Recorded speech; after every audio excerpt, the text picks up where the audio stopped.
The Millennium Fulcrum Edition, 1988. A man stood upon a railroad bridge in northern Alabama, looking down into the swift water 20 feet below. The man's hands were behind his back, the wrists bound with a cord. A rope closely encircled his neck. It was attached to a stout cross timber above his head, and the slack fell to the level of his knees. Some loose boards laid upon the ties supporting the rails of the railway supplied a footing for him and his executioners. Two private soldiers of the Federal Army, directed by a sergeant who in civil life may have been a deputy sheriff. At a short remove upon the same temporary platform was an officer in the uniform of his rank, armed. He was a captain. A sentinel at each end of the bridge stood with his rifle in the position known as support, that is to say, vertical in front of the left shoulder, the hammer resting on the forearm thrown straight across the chest, a formal and unnatural position, enforcing an erect carriage of the body. It did not appear to be the duty of these two men to know what was occurring at the center of the bridge. They merely blockaded the two ends of the foot planking that traversed it. Beyond one of the sentinels nobody was in sight. The railroad ran straight away into a forest for 100 yards, then, curving, was lost to view. Doubtless there was an outpost farther along. The other bank of the stream was open ground, a gentle slope topped with a stockade of vertical tree trunks, loopholed for rifles, with a single embrasure through which protruded the muzzle of a brass cannon commanding the bridge. Midway up the slope between the bridge and fort were the spectators, a single company of infantry in line. At parade rest, the butts of their rifles on the ground, the barrels inclining slightly backward against the right shoulder, the hands crossed upon the stock. A lieutenant stood at the right of the line, the point of his sword upon the ground, his left hand resting upon his right. Excepting the group of four at the center of the bridge, not a man moved. The company faced the bridge, staring stonily, motionless. The sentinels facing the banks of the stream might have been statues to adorn the bridge. The captain stood with folded arms, silent, observing the work of his subordinates but making no sign. Death is a dignitary who, when he comes announced, is to be received with formal manifestations of respect, even by those most familiar with him. In the code of military etiquette, silence and fixity are forms of deference. The man who was engaged in being hanged was apparently about 35 years of age. He was a civilian, if one might judge from his habit, which was that of a planter. His features were good, a straight nose, firm mouth, broad forehead, from which his long, dark hair was combed straight back, falling behind his ears to the collar of his well-fitting frock coat. He wore a mustache and pointed beard, but no whiskers. His eyes were large and dark gray, and had a kindly expression which one would hardly have expected in one whose neck was in the hemp. Evidently this was no vulgar assassin. The liberal military code makes provision for hanging many kinds of persons, and gentlemen are not excluded. The preparations being complete, the two private soldiers stepped aside and each drew away the plank upon which he had been standing. The sergeant turned to the captain, saluted and placed himself immediately behind that officer, who in turn moved apart one pace. These movements left the condemned man and the sergeant standing on the two ends of the same plank, which spanned three of the cross ties of the bridge. The end upon which the civilian stood almost but not quite reached a fourth. This plank had been held in place by the weight of the captain, it was now held by that of the sergeant. At a signal from the former, the latter would step aside, the plank would tilt and the condemned man go down between two ties. The arrangement commended itself to his judgment as simple and effective. His face had not been covered nor his eyes bandaged. He looked a moment at his unsteadfast footing, then let his gaze wander to the swirling water of the stream racing madly beneath his feet. A piece of dancing driftwood caught his attention and his eyes followed it down the current. How slowly it appeared to move. What a sluggish stream. He closed his eyes in order to fix his last thoughts upon his wife and children. The water touched gold by the early sun, the brooding mists under the banks at some distance down the stream, the fort, the soldiers, the piece of drift, all had distracted him. And now he became conscious of a new disturbance. Striking through the thought of his dear ones was sound which he could neither ignore nor understand, a sharp, distinct, metallic percussion like the stroke of a blacksmith's hammer upon the anvil. It had the same ring and quality. He wondered what it was, and whether immeasurably distant or nearby. It seemed both. Its recurrence was regular, but as slow as the tolling of a death knell. He awaited each new stroke with impatience and, he knew not why, apprehension. The intervals of silence grew progressively longer, the delays became maddening.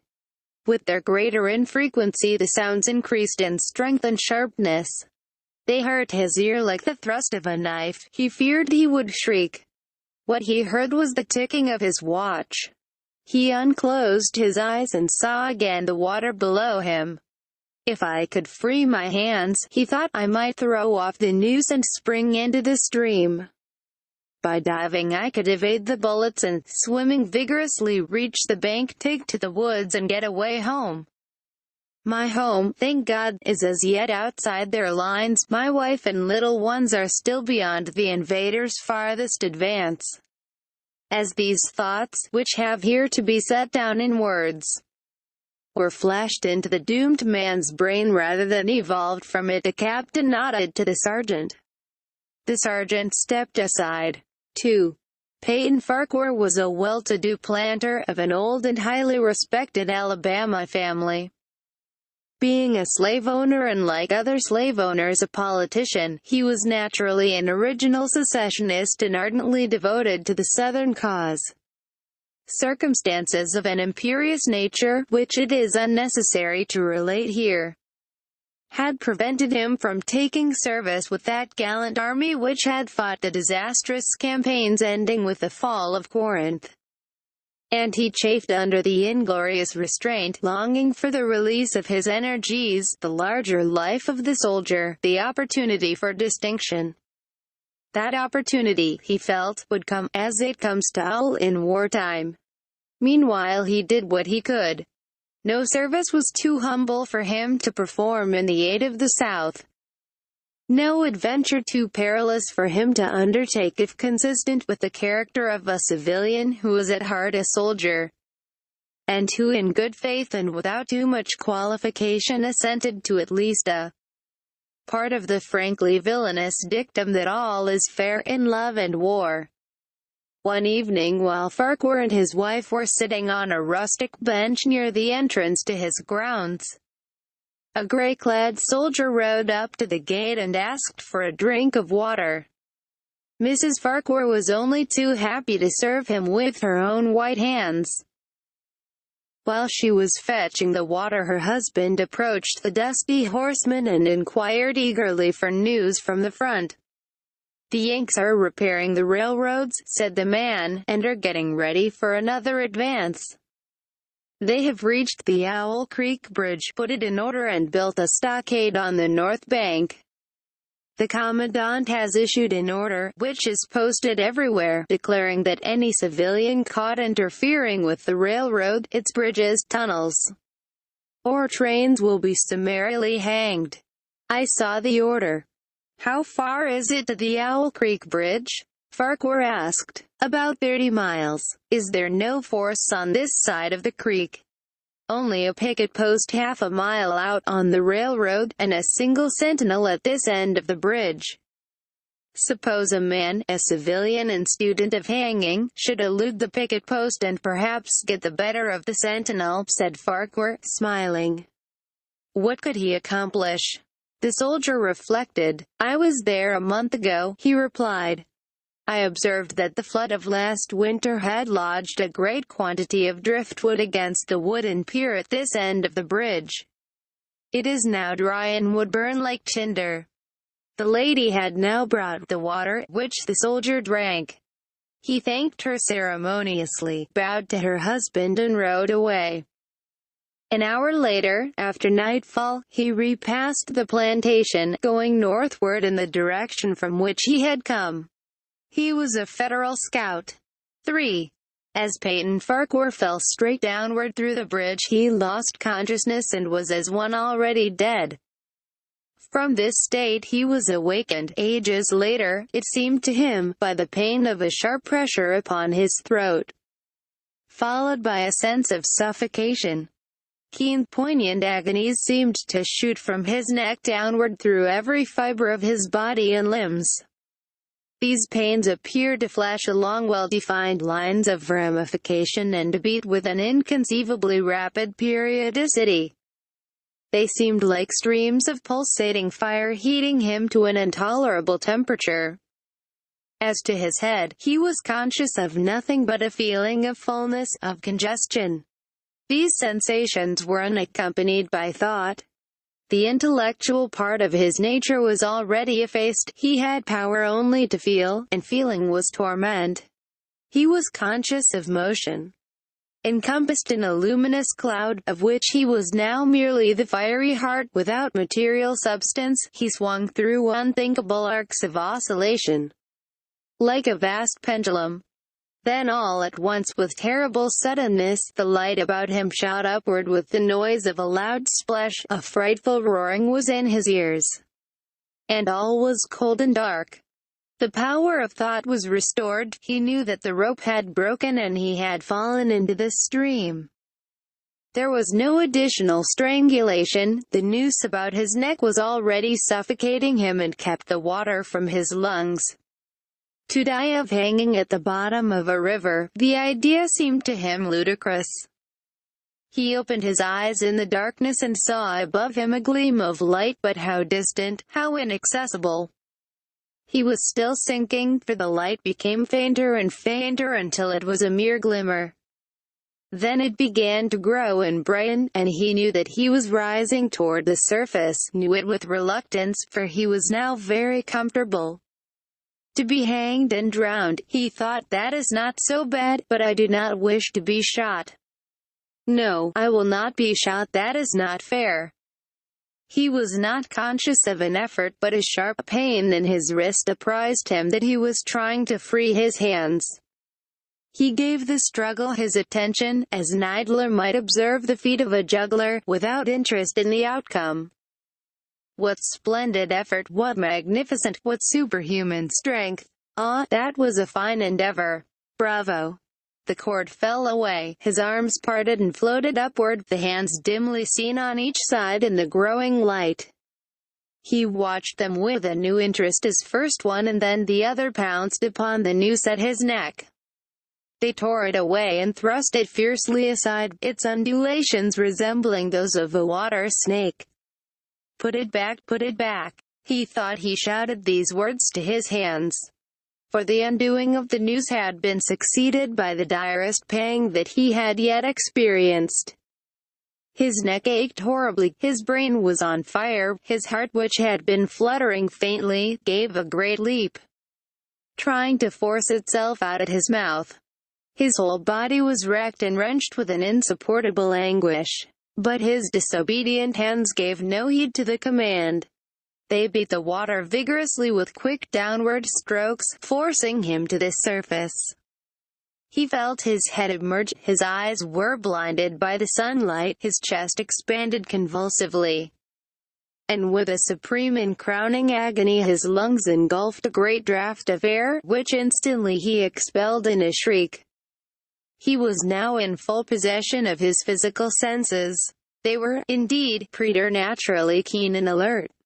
Something in the awful disturbance of his organic system had so exalted and refined them that they made record of things never before perceived.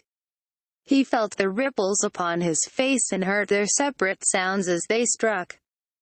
He looked at the forest on the bank of the stream, saw the individual trees, the leaves and the veining of each leaf. He saw the very insects upon them, the locusts, the brilliant-bodied flies, the gray spiders stretching their webs from twig to twig. He noted the prismatic colors in all the dewdrops upon a million blades of grass. The humming of the gnats that danced above the eddies of the stream, the beating of the dragonfly's wings, the strokes of the water spider's legs, like oars which had lifted their boat, all these made audible music. A fish slid along beneath his eyes and he heard the rush of its body parting the water. He had come to the surface facing down the stream. In a moment the visible world seemed to wheel slowly round himself, the pivotal point. And he saw the bridge, the fort, the soldiers upon the bridge, the captain, the sergeant, the two privates, his executioners. They were in silhouette against the blue sky. They shouted and gesticulated, pointing at him. The captain had drawn his pistol, but did not fire. The others were unarmed. Their movements were grotesque and horrible, their forms gigantic. Suddenly he heard a sharp report and something struck the water smartly within a few inches of his head, spattering his face with spray.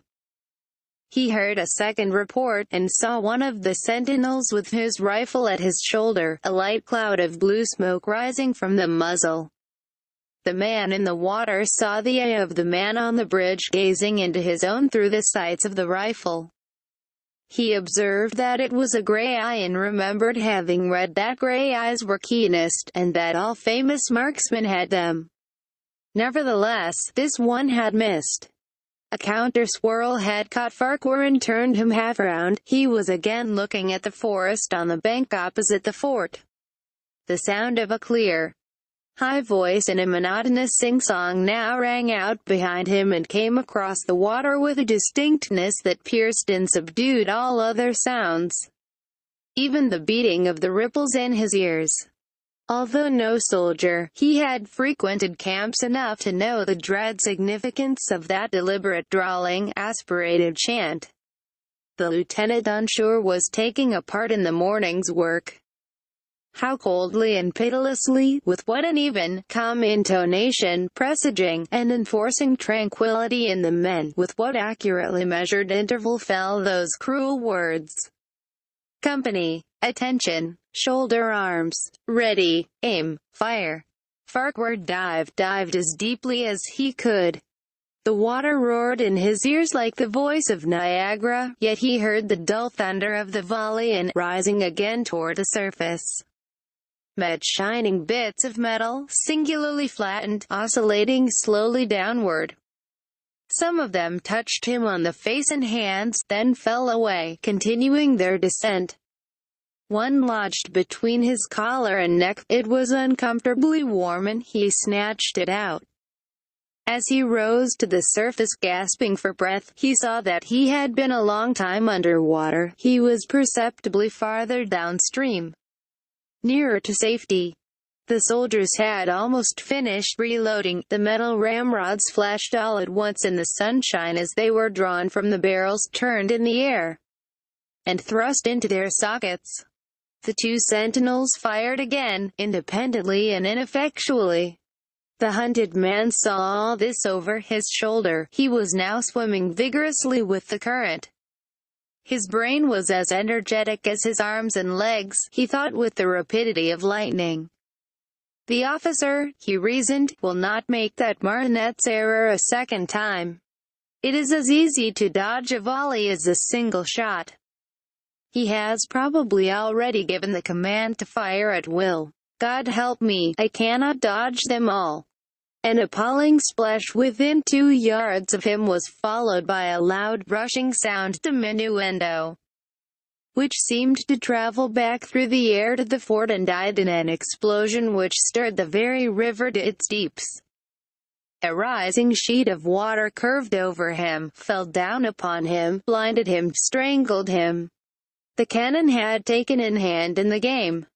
As he shook his head free from the commotion of the smitten water, he heard the deflected shot humming through the air ahead. and in an instant it was cracking and smashing the branches in the forest beyond. They will not do that again, he thought. The next time they will use a charge of grape. I must keep my eye upon the gun, the smoke will apprise me. The report arrives too late, it lags behind the missile. That is a good gun. Suddenly he felt himself whirled round and round, spinning like a top. The water, the banks, the forests, the now distant bridge, board and men, all were commingled and blurred. Objects were represented by their colors only, circular horizontal streaks of color. That was all he saw. He had been caught in a vortex and was being whirled on with a velocity of advance and gyration that made him giddy and sick. In few moments he was flung upon the gravel at the foot of the left bank of the stream, the southern bank, and behind a projecting point which concealed him from his enemies. The sudden arrest of his motion, the abrasion of one of his hands on the gravel, restored him, and he wept with delight. He dug his fingers into the sand, threw it over himself in handfuls and audibly blessed it. It looked like diamonds, rubies, emeralds. He could think of nothing beautiful which it did not resemble. The trees upon the bank were giant garden plants. He noted a definite order in their arrangement, inhaled the fragrance of their blooms. A strange roseate light shone through the spaces among their trunks, and the wind made in their branches the music of violi and harps. He had not wished to perfect his escape. He was content to remain in that enchanting spot until retaken. A whiz and a rattle of grape shot among the branches high above his head roused him from his dream. The baffled cannoneer had fired him a random farewell. He sprang to his feet, rushed up the sloping bank, and plunged into the forest.